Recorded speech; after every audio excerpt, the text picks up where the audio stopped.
اعوذ باللہ من الشیطان الرجیم بسم اللہ الرحمن الرحیم الحمدللہ والصلاۃ والسلام علی رسول اللہ وبعد السلام علیکم ورحمۃ اللہ وبرکاتہ۔ ناظرین، میں حکیم محمد عبدالجلیل حیدرآباد تلنگانہ انڈیا سے آپ سے مخاطب ہوں۔ ابھی جس مرض کے تعلق سے گفتگو کرنی ہے وہ ہے ہپس جوائنٹ ڈیسیز، یعنی کولے کی جو ہڈی ہوتی اس کے اندر یا تو ٹی بی کے جراثیم یا ایچ آئی وی کے جراثیم یا نزلوی مادہ آتا وہاں پر، یا وہاں کی نسوں میں بندش ہو جاتی، دوران خون نہیں ہونے کی وجہ سے وہ یا تو سوکھ کے پپڑی بن جاتا یا ٹکڑے ٹکڑے ہوتے رہتا یا تڑک جاتا۔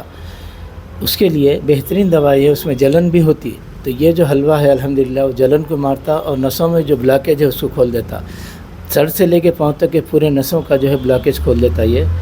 اور دوسرا ہے یہ ہے پورے بکرے کا جو خلاصہ ہوتا اس کے اندر ہے الحمدللہ، صبح گاجر کے حلوے سے ساتھ ایک چنے برابر، شام میں حلوہ بیضہ مرغ کے ساتھ چنے برابر کھانے سے انشاءاللہ چند دن میں جو ہڈی گل گئی سو گل گئی، لیکن مزید گلنے سے بچاتا۔ 1-2-3 مہینے کوئی اگر کھا لیا تو الحمدللہ مدتوں تک یہ ساتھ دیتا۔ سب تعریفیں اللہ ہی کو سزاوار ہے، الحمدللہ رب العالمین۔